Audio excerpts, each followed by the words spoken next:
theme of the BRICS this year has a lot of sub-themes, that will be addressed with regards to global health, international finance, trade, and all that. And you can also see that much recently, since the assumption of President Trump into office, there's so much dislocation in terms of international trade, with the hike in tariff. And so this is the time where the developing countries, either under the auspices of BRICS, must have to come together in concerted effort to look at other ways that could enhance their economy. And so this meeting, the 17th meeting, I think it's something that is a meeting that the countries will have to come together to look at these issues and try to see how those abnormalities within the international system that the developing countries are suffering from, we know will be rectified. Now, if you listen to our president in his submission, I think yesterday, the whole team of the BRICS and even the sub-teams that they are looking into aligned with our own Nigerian domestic economic challenges we are facing. And so him being there, it's unique and it's great, it's awesome, because this is the only time you can, under such meetings, that you can, attract foreign investment, attract investors into the green energy technology, which is the in thing, and much more importantly, which is something we also have to look at, is the AI, the fourth industrial revolution. That is key, because the BRICS summit, 17th summit, is focusing on AI governance. So this is something that we'll begin to look at, because as we are transcend into the fourth industrial revolution and trying to adapt robotics, AI into our economy, I think this is something that will begin to focus us on. And so our policies should be geared towards this area. But before I stop, I would like to say that this is the appropriate time that we need to begin to look at a new international financial pact, where we will move away from the dominance of the US dollar. Now, there have to also be other convertible currencies that could be used, because that is a power that is the power that the West have always used, in terms of sanctions. Like you see what happened at the start of the Russia-Ukraine war, where SWIFT, MasterCard, Russia couldn't have access. I think these are the part of the problems and challenges that the developing world are facing, which is actually bringing about this new concerted effort in terms of multilateralism, in terms of the fact that we need to push for a multipolarity system where there's no one dominance and there is no hegemony that gives order, because in that sense it creates a whole lot of disorder in the international system, and this is exactly what we are seeing now. And so I think we begin to look for other, not just BRICS, the South-South cooperation should be harnessed, we should also create other multilateral entities, because the future of the globe is not about one hegemon, and neither is it about bipolarity. It's about multipolarity, and it's about multilateralism. So that is the focus, and that's what I think we should begin to do. And so our president being at that meeting is no mistake. I think there's a lot we can benefit from that forum, and by the time it comes back, maybe a lot of investors will come in, a lot of trade relations between Nigeria and the emerging powers and other economics who are the economic powers that are there, from the different regions across the world. Okay, thank you so much. Sorry, excuse me. Thank you so much, Professor Ubi, for that opening statement. And we know that all the superpowers, some of them are joining the BRICS now, like Russia and China and India and all that are coming on board. But let me bring in John Chu from China into this conversation. We've seen the summit going on, but there's been an absence of China and Russia, although Vladimir Putin joined the conversation via Zoom. So how is this affecting the tone and direction of this summit? And would you say that BRICS is expanding its global influence or struggling with internal fragmentation? What's going on there? think this is absolutely a great question. I think first of all, I answer the first question. I'm not saying this is absence. I mean, this is a physical, not attending to the meeting, but through the Zoom or sending the representative. It doesn't at all to influence this impact of the conference.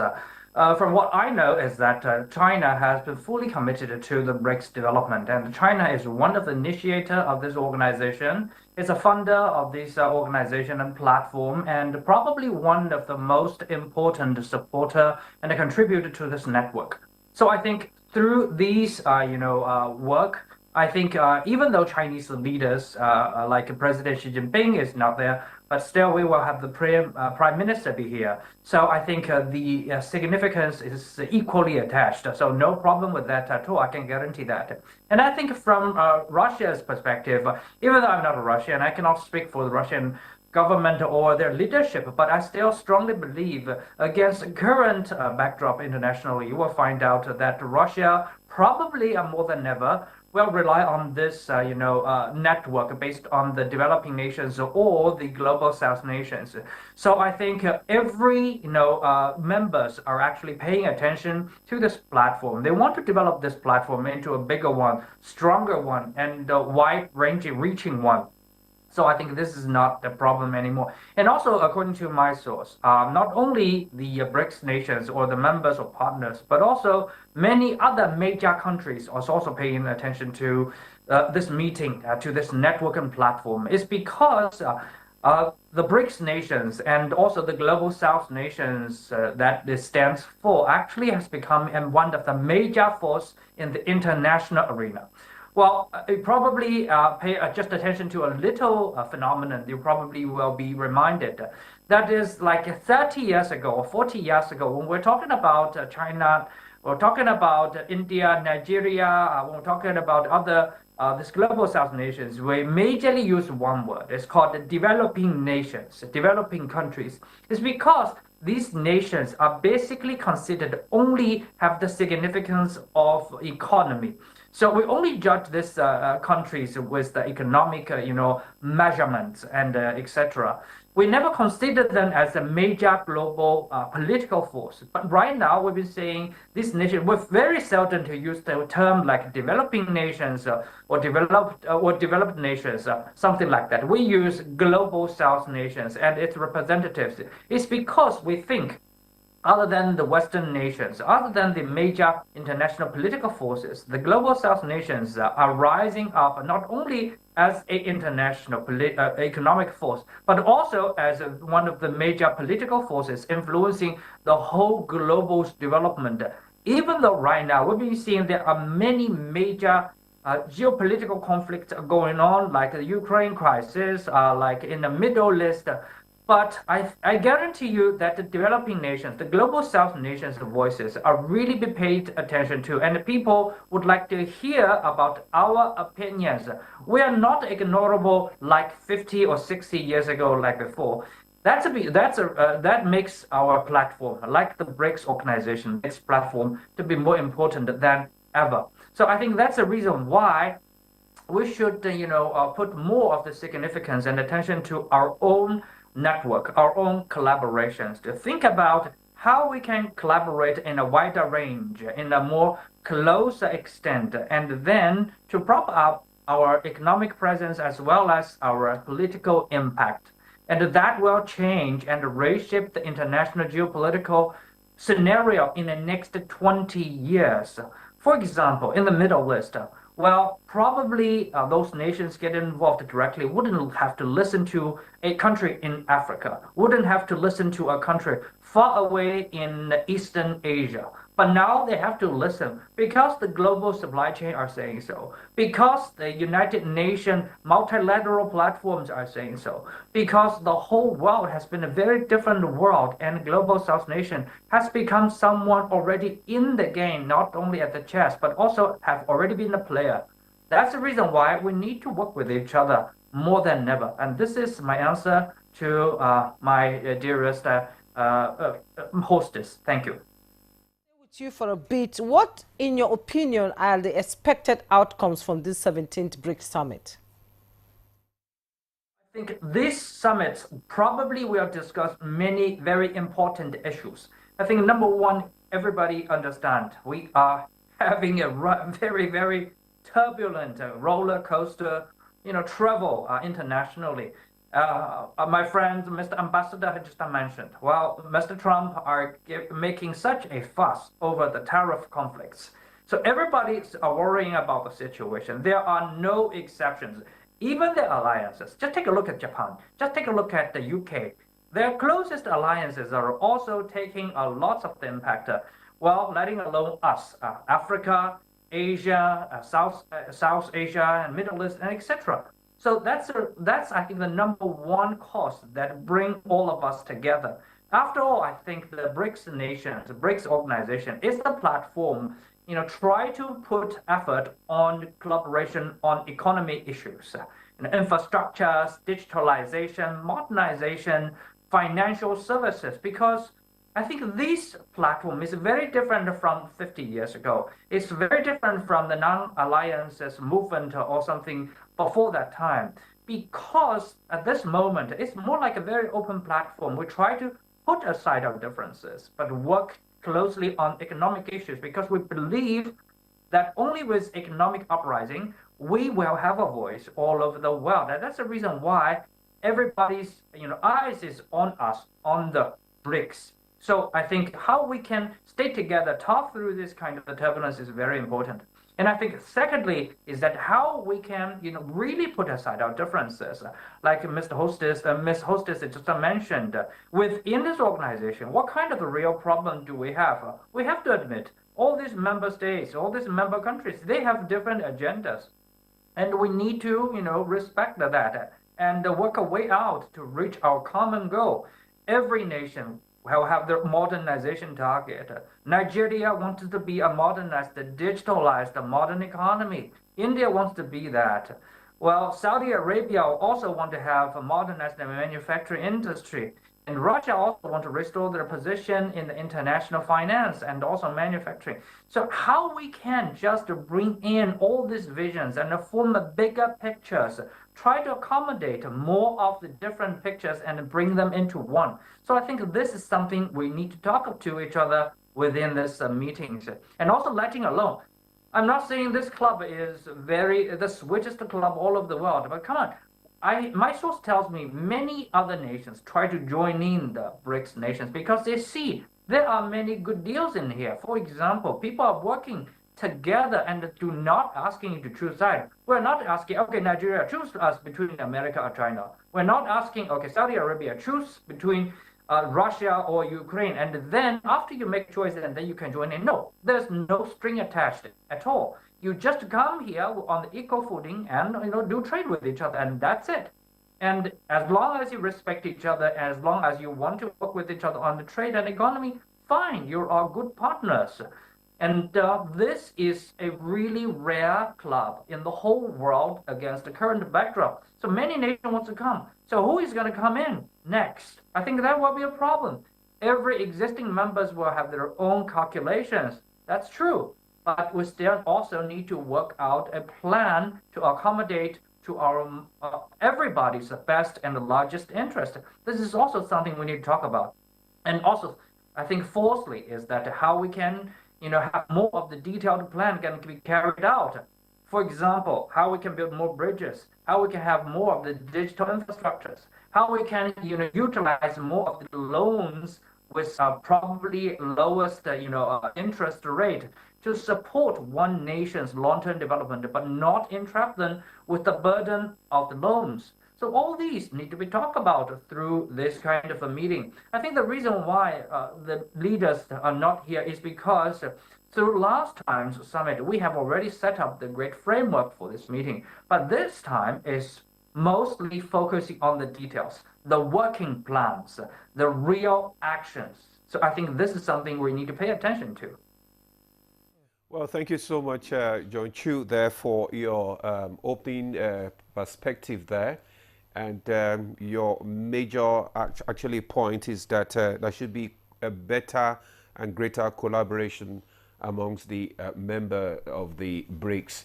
Now, let's come back to the studio now. Dr. Male, you have, listened to the various perspectives from other speakers that this summit is coming at a time where we have heightened global uncertainty and with issues like economic decoupling, trade tensions, geopolitical instability here and there. So what would you propose for the global governance to address all these issues that have been raised? Okay, there is a lot of options that are available to members of the BRICS. But just like my colleague from China has said, the BRICS is basically focused on economic development for now, which is true. The issues of economy of the South is the major focus of the BRICS. I hope the BRICS in future will not drift into military activities. I hope they will just restrict it purely to economic, as my colleague from China has said, so that we don't have a kind of NATO scenario. Yeah, so that we don't have a NATO scenario. That will portend great danger to the existence of the BRICS. Just like he has said, the BRICS is welcoming everybody now. Saudi Arabia is welcoming different countries. Nigeria wants to be part of it. Everybody wants to be part of it. But the moment they begin to branch into talking about military wars and so on, that will cast a lot of, that will set the gains back. But the prospects of the BRICS are there, just like you have asked. There are so many issues. What strikes me more is the issue of the new development bank. That is very, very critical. We, especially in sub-Saharan Africa, or in Africa generally, we need these facilities, just like one of the speaker has enumerated. We need these soft loans. We need these infrastructural development facilities to boost our infrastructure. We need the technology, and the BRICS serves as a veritable source of getting these loans and this finance to diversify our economy, as it has been said here earlier on.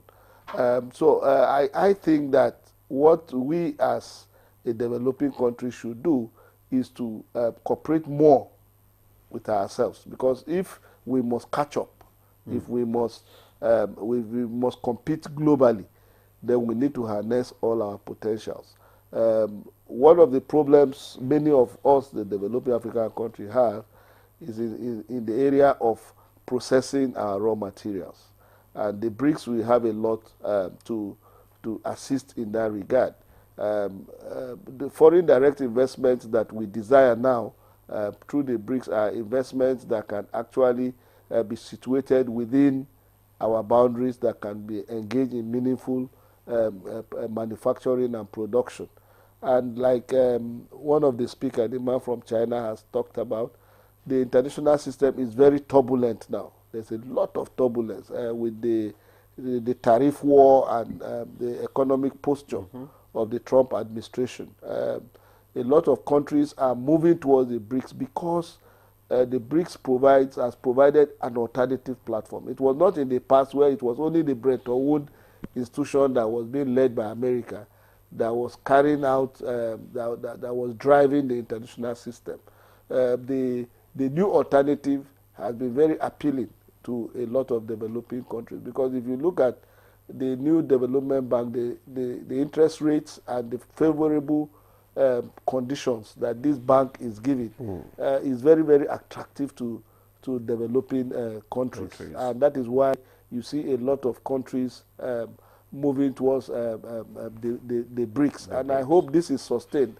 As our analyst from China has said, the BRICS is open, and a lot of people are now seeing that, yes, the BRICS is really committed to changing the global narrative. So, and that is why a lot of countries are looking strategically into this partnership. If countries like Saudi Arabia, that is a very close ally of the United States, could see the benefit of joining the BRICS, then you are rest assured that many more countries, recently Indonesia was able to join, many more countries in the global south will want to take this opportunity to have an alternative. You know, what the BRICS brings to the table in terms of international economic relations, what the BRICS bring to the table is a completely new alternative. And that is what makes it unique. And I just hope that the focus, the direction of BRICS at a point in time do not shift from this new focus, so that unlike in the past where it is only the Western world that dominates the international economic system, a new opportunity is being given to countries of the South. Okay. And like one of our analysts said, I just want to refer to what he said. He made a very, very important statement. Even countries of the West, like Britain, Canada, and some other countries, they have not been happy with even the way they've been treated by the current American president. And I might predict that in the near future, they might be also looking towards the BRICS too, for protection and succor. The BRICS is the new bride now. Okay, before we go to Ambassador Keshi, remember to send in your comments and questions on our text messages so that we can be able to read them out to our guests and they can respond so that you can begin to understand exactly what the BRICS is all about. Ambassador Keshi, it's good to have you back.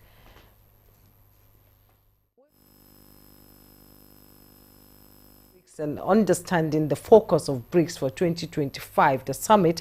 Now, Nigeria is a partner of BRICS now, full partner, and with time, we intend to be fully member of the BRICS. Can you break it down for us, some of the prospects for Nigeria in relation to BRICS 2025 and beyond?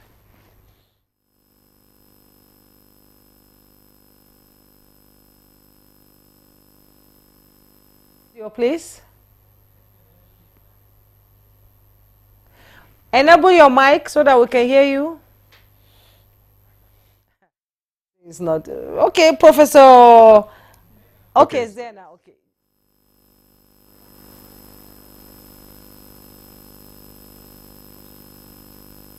Can I? Yeah, you can go ahead. Yes, yeah, we can. We can. Yes. I think that, number one, the BRICS states must find a way to navigate the current, international uncertainty. And if they can do that and live up to, their own commitments, their own objectives, I think that the future will be bright for, for them. But if they do not do that, and they veer into defending member states' national interests individually rather than collectively, I think that they are going to even have more challenges, as we are beginning to see. I talked of the challenges before we lost contact. So for them and for the future, it's two things. Number one, the ability as a group to navigate the current uncertainties within the global system. The second thing is that individual countries, particularly countries from, the African countries itself. I was saying this before, that we have had all the opportunities with all organizations, to look inwards and develop our own, economy so that we can become a credible partner when it comes to issues of trade, when it comes to issues of economic development and the rest of it.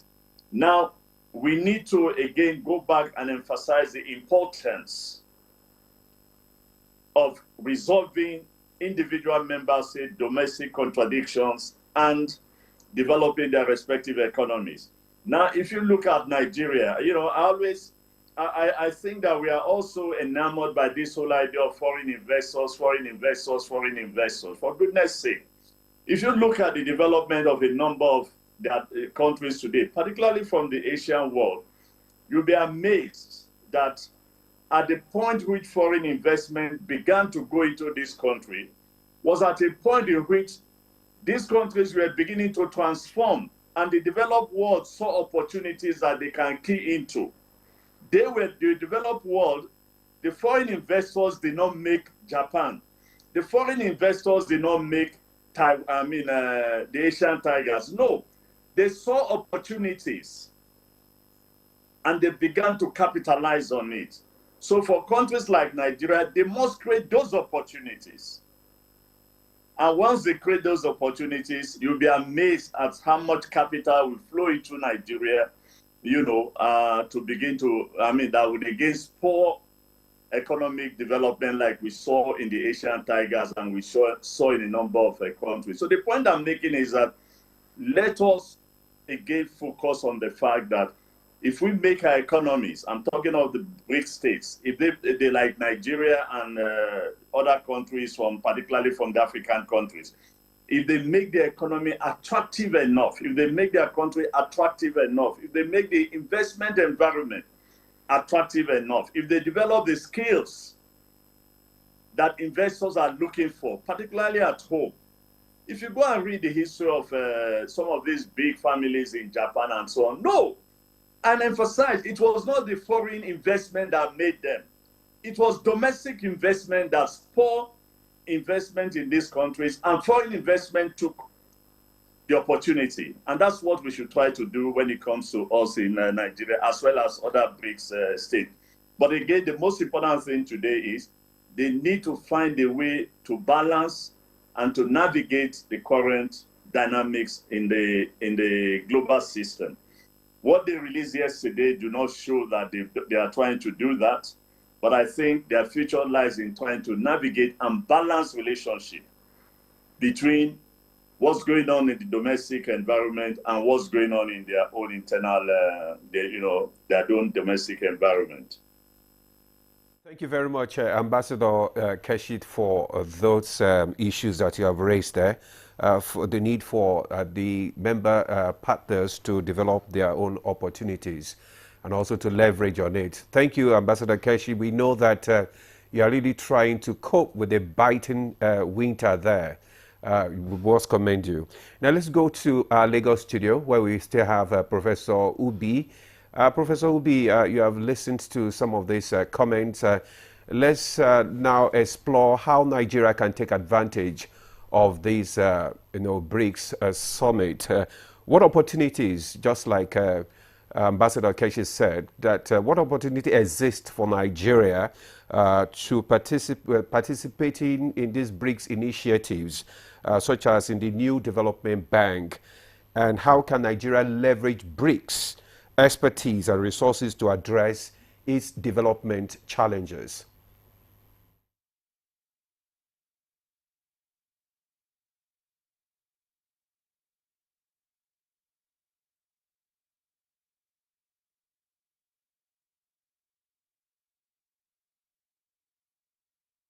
Thank you for your question. I'd like to say that we must understand BRICS in terms of data. BRICS is, the population of BRICS is about half of the world, almost half of the world. The economy of BRICS is 40% global economy. It's 40% of the global economy. Now we come back home to Nigeria. Nigeria is one of the largest population in Africa, and so we also understand that Nigeria is 3/4 of ECOWAS market. Nigeria is 1/4 of Africa's market. And so you could see complementarity between Nigeria as a nation and its membership, whether partnership now and its membership in future with BRICS. And so we all need each other in terms of trade, in terms of investment. So, but what I would say is for us to keep our house in order. We have to put in place the right reforms, the policies that could attract foreign investors, that could engender economic growth, domestically. Focus should be more on productive infrastructure. We actually need productive infrastructure. So if there are no productive infrastructure, it cannot lay the foundation for the takeoff of Nigeria's economy to attract the market or the investments that we are looking for. And also, our relationship with China, our relationship with India, Brazil, South Africa, and other members of the BRICS, will have to be strengthened more, and look at comparative advantages in areas that we could engage with them, such that we are not going. It's going to be mutually beneficial. And so I think the government should, at this point, at this meeting too, on the side meetings, be talking with the various presidents who are there, and also try to market Nigeria, at this particular point. Because, like I said, there is no country in the world that can afford to ignore Nigeria. Nigeria is a huge market, whether you like it or not. Then, in terms of resources, both human and natural, we've got them. But what we need is industrialization. And this is the point in time that the government should be talking, at this meeting, in terms of offshoring and outsourcing from either China, from Brazil, from India. Now, it's also an opportunity to diversify our economy, moving away from crude oil, moving away from just crude oil and export and import of finished goods. We need to also move into agriculture. We need to also industrialize. You see, industrialization is key to any country's development. But I would like to say that aside industrialization, two factors in economics that give impetus to development is trade and industrialization. But first, you must put the manufacturing base first in the economy, and now the industrialization. In doing that, you could attract all the investors you want. Now, as an advice to us, I think we should begin to talk about these countries outsourcing into Nigeria instead of going to China to buy all the finished product. If, for instance, we have a lot of rubber plantation, why don't you come set up the rubber factory here? Why do you need to come and get the raw material and take to China and manufacture, get finished product and bring it back? Why? Why do we need all that in the 21st century? I think some of these companies, and it is there, even if you look at the FOCAC document, plan of action, it is always there, that the Chinese government says it will encourage Chinese enterprises to go set up factories or industries in Africa. I think this is where we need to hold many of these nations, where we are a membership of the same community, hold them to their promises, because it is one thing to promise and another to fulfill that promise. And so there are prospects, with our membership of BRICS or our partnership with BRICS, there's a whole lot of prospect in terms of diversification of the domestic economy. Now, one of the factors that the 17 BRICS is talking about is global health. And you could see how COVID-19 ravaged the globe. Now, Africa was the worst hit. We didn't have access to vaccine. Why should it be like that? I think we need to sit up as Africans and need to sit up as a country to look at ways in which we can, build our domestic economy to a level where it will be attractive. Yeah, we are trying, we are doing a whole lot, but I think we still need to do more. We still need to put in place the right policies, we put in place the right reforms, economic reforms, to build this domestic economy to a standard that it will be extremely very attractive to our partners abroad. Now, we all understand the international economic is not in favor of the developing countries. We are all suffering it. We have to keep, we are at their beck and call. It was an economic, international economic that was set up, prior to even the independence of many African nations. And so a lot of African nations found themselves, integrated into an economy that they were not part of. And that is why we are asking for a new financial park. If that financial park is going to come from collectivizations such as BRICS and maybe other future collectivization, prior to BRICS, we talked about the N11. Prior to BRICS, we talked about the Mint. Prior to BRICS, we talked about the Vistas. These are all the future. This is all the future we're talking about. Groupings of developing nations coming together to fight a cause that could liberate them from the stranglehold of the dominant powers or the hegemonic powers. So I think this is another area that we need to hold tenaciously to fight against this dominance, because in that dominance we suffer a lot. We can't.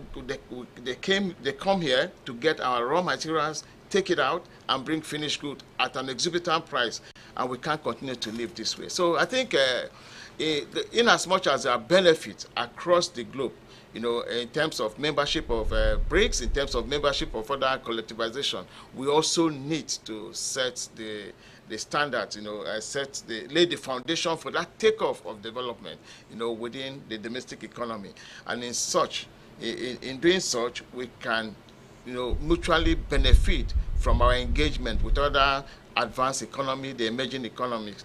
And I would say that the future is multipolarity, the future is multilateralism. The good thing about our country, Nigeria, is that the past couple of years we've been asking for a new governance, international governance system, that is inclusive, where everyone would take ownership, not the existing governance system that we have right now, which, we all talk about the rule-based. Like I said at my initial opening statement, the rule-based order is already in disorder, and this is something that needs to be corrected for every developing country to gain the benefit of its independence and the benefit of membership, partnership with other developing countries and emerging powers. Indeed, Professor, diversification is key to having a stable economy in Nigeria. Don't forget to send in your text messages. We're expecting them, but now we'll take a break. When we return, our conversation will continue with John Chu from China.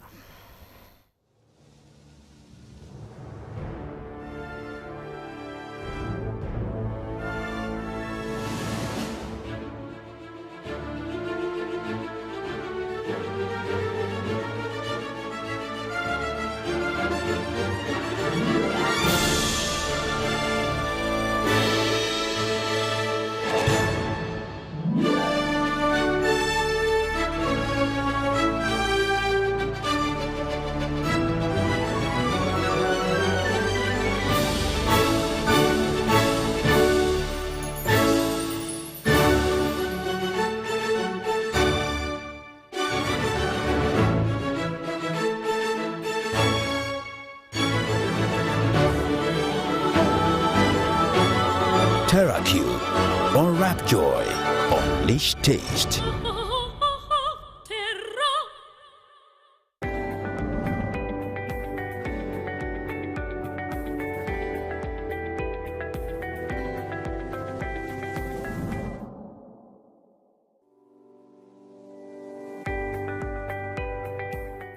When we think about the digital economy, you can see it as the marketplace for digital goods and services. And increasingly, it's becoming a force to reckon with and an incredible contributor to economic growth, because we've seen the growth in technology and digital platforms. Technology has it really permeated every aspect of life and business, the way we live, the way we work. And when we talk about the digital economy, we're really talking about leveraging technology and digital platforms in a powerful way to drive growth, to drive solutions to problems, to drive applications, and to provide services. The digital economy is something that has the potential to help Nigeria leapfrog a lot of its development challenges, right? Because think about what the mobile phone did for Nigeria years ago. That is the potential we have for digital, because it has a way of reducing the barriers to innovation It has a way of being able to transform service delivery, whether it's government's delivery of services or whether it's services in the health system where people can use digital to actually be able to see their patients better. But it takes a lot to realize that potential of digital. The first thing is there, like every other thing, there's an infrastructure you have to build to be able to make sure that digital economy can thrive. Think of something like, capturing that happens in Nigeria, right? Where you capture, people's biometric when they go for a driver's license, when they go for passports, and each of those are separate things. Colonizing a system where we're able to streamline that and actually have a platform that exchange biometric information that makes it easier for people to access passports, easier for people to register to vote. But today it's very tough, right? But those are basic infrastructure that needs to be invested in. A lot of it is through government and private sector collaborations to make it happen. If we're looking to accelerate growth in the Nigerian space, we really need to look at enabling the digital economy. That includes providing digital infrastructure, connectivity, because that's the highway, like the highway that everything rides on. We need to think about digital capacity building in terms of the suppliers to the economy and also the consumers within the economy. So a robust digital literacy initiative. The good thing about technology is that, one, it helps you to transcend boundaries. Two, it creates a level playing field, really, because if you create a solution, a technology-based solution that is applicable in this environment, that same technology can be applicable, exported to other environments. And, technology platforms also help drive collaboration, right? When we're thinking about innovation, when we're thinking about business growth, collaboration is an important part of that. So when we think about the impacts with the rest of the world, we find that actually technology platforms are giving us an opportunity to engage more actively, to collaborate, to create partnerships, to even export our knowledge and services for people to engage with all the great things I'm talking about technology and digital platforms. They need access, internet access, broadband access. So we need to make sure that access is more available and affordable for the average user. The most important thing is to think about where you want to go as a country and actually what type of policies are going to help get you there. There are examples of countries who've been able to transform using digital, for example. There are very clear things those countries did to be able to make it happen. So a lot of this, the pathway to be able to solve these problems are not mysterious, right? It takes courage of the policymakers to be able to understudy some of these things and bring in the policies that work to be able to help them.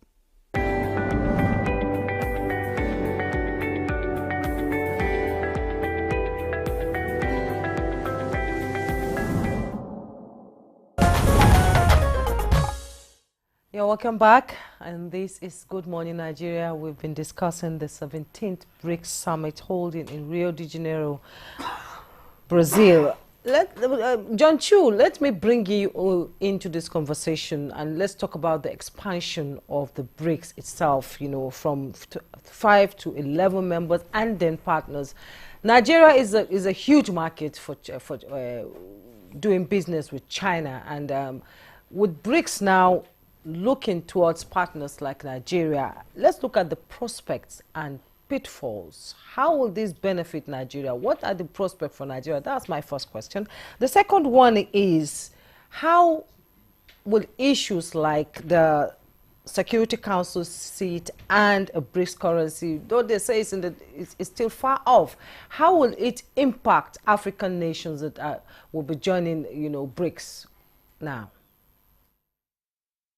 Well, thank you for the question. I think this is actually a great question. I think for the first question, I think the answer is very important. Right now, I think we have to understand one thing is that the paradigm of the growth, the paradigm of the wealth actually been changing a lot. I think BRICS and also this platform organization means more important than ever. A lot of people are saying, okay, this is just another hoax. This is just another powerful economic nations trust try to shift their capacities to the mother nations, something like that, or some debt to the other nations. No, I don't quite think so.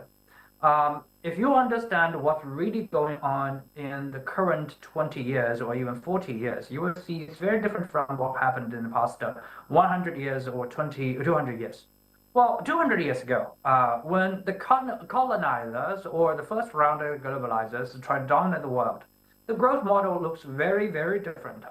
When you want to get rich, so you have some machines and you conquer a lot of the colonized and colonies, and then you control a lot of the slaves, and then you get rich. You can dump your products to the colonies, and then you can rob a lot of the raw materials and get rich. And that does not is not the story in the second industrial revolution, especially during and after the Second World War, because you will find out the colony doesn't mean a lot, especially after the Second World War. People just don't need that quite much. That's the reason why I think America after Second World War dominated the campaign that to allow many of these developing nations to get independent. And also, if you take a look at the third round of the industrialization, dominated by the digitalization, internet, you will find out the whole story has been changed ridiculously.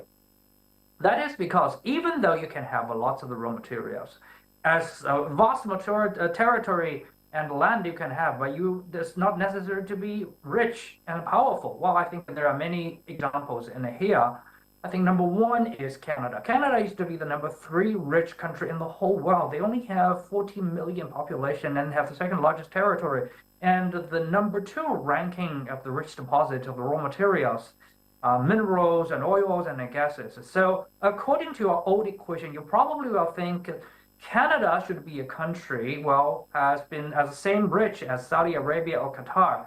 But the answer is Canada is not only probably the ranking lower and lower in the G7, but also the average fiscal and the public, debt situation is getting worse and worse. Well, such a large country with such a rich deposit of the natural resources, but with such a little, with a little population, why they are not getting richer and richer? But there's another story happening with the newly ranked number 4 economy in the whole world called India. India has 1.5 billion of population and average per capita, natural resources are very, very little compared to Canada. But it's climbing up really quickly to the number 4 in the whole world. And I think a similar story also happened like 20 years ago with South Korea, with Japan, also with China similarly. So why is that? It's because the new growth model, I think number 1 does not rely on the natural resources alone.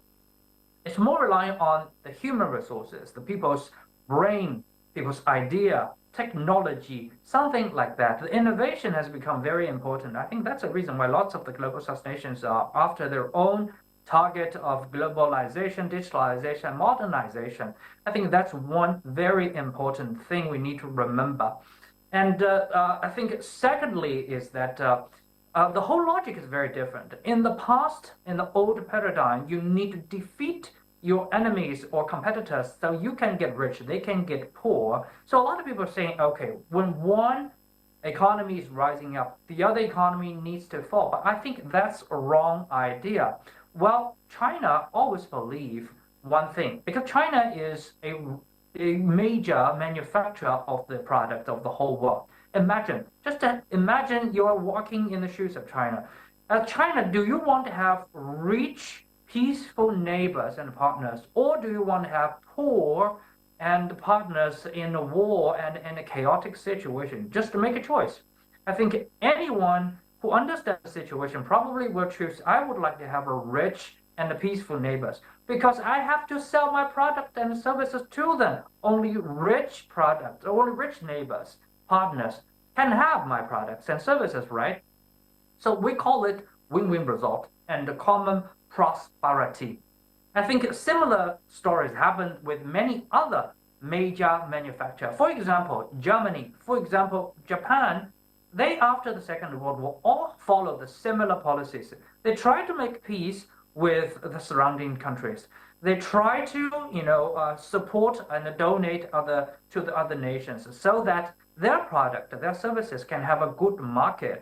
They can have a good international collaborations. So that's the thinking pattern of the new growth, of the new era. So I think BRICS nations are just building on this new era, are building on this new wave of growth. Because I think on this platform, every nation, most of the nations are manufacturers, are providers, providing services, products, raw materials. So more than ever, you want to have everyone consider you to be peaceful partner, to be a friendly partner, and also you want to show them, hey, I have money, I can buy everybody's product, and also I want everybody to buy my product. I think that ultimately makes BRICS platform a very peaceful, equal footing, and also mutual respective platform more than the old ones, more than anyone in human history. So this is very interesting, isn't it? So I think answering the hostess question, what can it bring to Nigeria? And also my friends, Professor Ubi just mentioned, Nigeria, how can they grab the opportunities? How can they bring in all kinds of industries back into Nigeria? A lot of people will say, okay, will the other nations want to do that? Will they be so kind-hearted to give good technology, to give the capitals to a nation far away, to help them to grow their own modernization and digitalization? I think the answer is yes. Still, remember the answer. Do you want a rich partner, peaceful partner, who think you are a good brother and friend, or do you want to have a poor, chaotic enemies? I think the answer is very, very different. Do you want to have China by your side, or do you want to have Gaza Strip or Yemen by your side? Well, no discrimination. It just means the whole peaceful situation in there. I don't think you want to have that kind of situation surrounding your nation, but you want to have a very peaceful environment around you. I think that's the reason why. And a lot of people saying, okay, will this platform provide us, what can it provide us? I think long-term, affordable capitals. We all need capitals to grow. And also technology. Don't get it wrong. A lot of people say, are they good enough to give us the technology? Trust us. The technology in all these years evolve every 2 to 5 years. People will love to give you technology so that you can climb up the orders, climb up the ladders. Well, if one country is already on the top of the ladders, like America, but all the other nations are still down the pyramid, how can America sell the product, the movies, the financial products to all of us? It needs the whole world to climb up eventually. And China, Russia, India, Nigeria is the largest African economy. I think Nigeria also understand this logic. So I think this is the time, this is the moment that we seize this opportunity to get prosper together. I think that's a logic of this joining the BRICS nations. And if we do that, we will have more than 20 years fast-growing corridor to catch up with. Just take a look at Lagos. Just take a look at the market. Well, think of one thing. Is Lagos far better than 20 years ago? Is the military force of Nigeria far better than 20 years ago? Is people's living standards right now is very much approaching $1,000 per people in Nigeria? Is that far better than 20 years ago? And what's the reason why? What's the reason behind that to make things far better than 20 years ago? I think that is globalization. That is international trade. That is the innovation of the technology happening in Africa and Nigeria. And all these things can be brought by BRICS platform. And also answering the second question, I'm not quite an expert on Security Council issues, but I would like to say United Nations is also reforming. We as Chinese thank very, very much from the bottom of our heart. African brothers used to be the partners that take New China into the United Nations. But it's a win-win result because China as a new force going to the United Nations, get back its seat in the Security Council, reshaped the world international governance order to make the world a better place, not to be dominated by some, few hegemony powers anymore. Global South nations have its... We have to interject you now because we are running out of time. And we need to take some responses from some of our viewers that want some answers to some of the questions that they have sent. So let's just thank you so much for that extensive, explanation there. So let's come back to the studio where we have Dr. Male. We have some questions from some of our viewers which would like you to respond to. This one says, how does BRICS promote innovation and technology transfer to Nigeria and other developing countries? Igbodo Ofule from Asaba says, in this contemporary world of business economy, superior performance and competitive advantage is key. What kind of asset does Nigeria hope to capitalize or leverage on other than the crude? And Patrick from Garki says, what role can the Nigerian private sector play in promoting economic cooperation with BRICS countries? Well, these are three questions, so I will just put them together because of lack of time. Yeah. Well, Nigeria has a lot. I disagree with the man from Delta. Nigeria has a lot to offer. In terms of agriculture alone, we have very vast arable land. We have very, very good markets. We can produce enough food to feed the entire African continent and beyond. So we have a lot to offer to put on the table as far as the BRICS is concerned. We need to market our products in terms of agricultural production, even in small and medium scale enterprises. Our companies are not doing too badly. We just need a small push so that we can export many of our products, especially from the Aba Industrial Hub, from Apapa, and even Bompai in Kanu. We have several industrial estates in the country that we need to look at so that we can push our finished product into the international market. So Nigeria definitely will have a lot to offer. On the other question about whether has Nigeria got to benefit from the BRICS, we have a lot to benefit from the BRICS. Like it has been said on this program, in the area of getting access to low-interest loans that will rival the IMF and World Bank. So we can access this facility to develop our infrastructure. So we have a lot, definitely, to benefit from the BRICS. Okay, let's bring in Prof into the conversation. He's in Lagos. Prof, I have two questions from two of our viewers. He said, Chike from Wari Delta said, Nigeria's BRICS partnership is a game changer, offering access to new markets, investments, and technologies that can drive economic growth and development. Under President Bola Tinubu's leadership, the administration is aggressively pursuing foreign investment opportunities with a strong focus on agriculture and industry. As foreign investors continue to pour in, this is a strategic move that has the potential to unlock Nigeria's economic potential and propel the country towards sustainable development. And another viewer said, good morning, I want to ask you, the name BRICS, which I believe is Brazil, Russia, India, China, and South Africa, as many other nations are joining, would the name change to accommodate other countries, or will it be just the founding fathers? Good job, NTA. Thank you.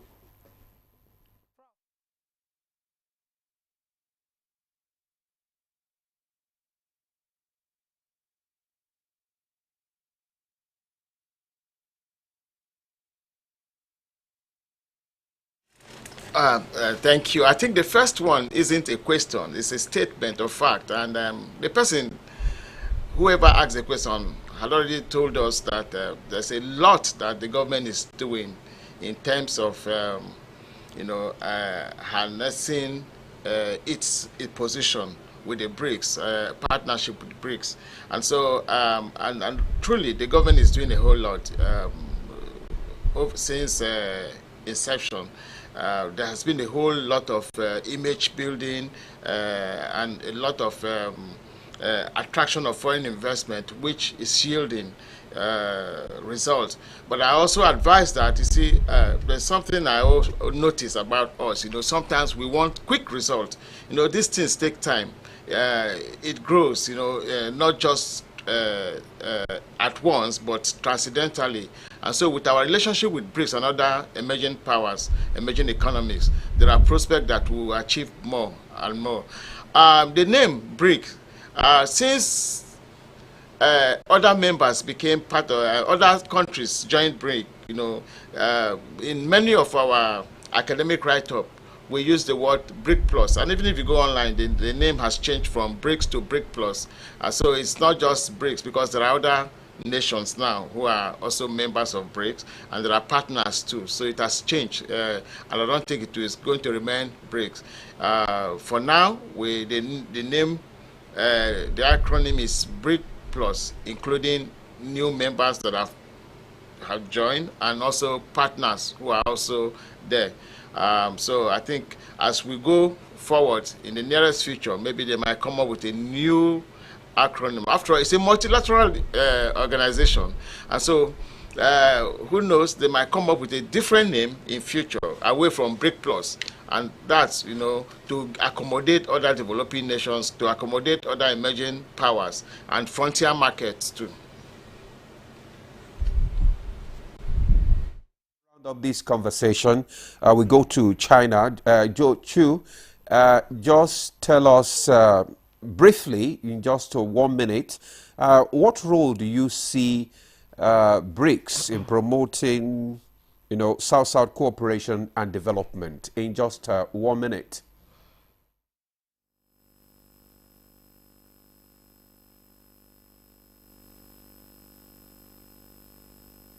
Sorry.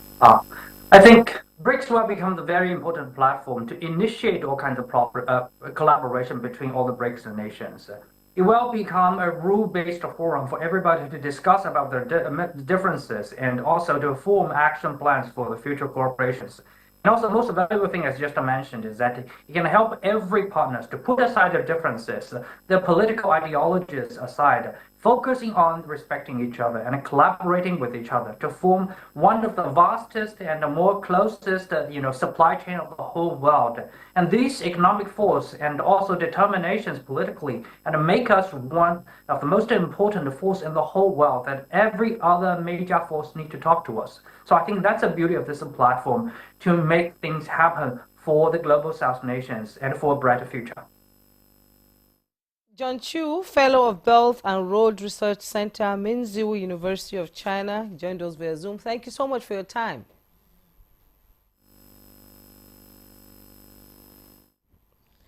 And we also have to thank Ambassador Joe Keshi, former Permanent Secretary, Ministry of Foreign Affairs, who joined us via Zoom from Johannesburg in South Africa. Thank you so much for your time. It's like the Zoom network is still bad. Thank you so much for your contributions to the conversation. And Professor F.M. Ubi, Director of Studies, Nigerian Institute of International Affairs, thank you for your contribution to the conversation on the 17th BRICS Summit in Rio de Janeiro. We appreciate you. And here in the studio, we had Dr. Adoyi Matthew Omale, International Affairs Analyst, a regular on the program. As always, it's a pleasure. Thank you for having me.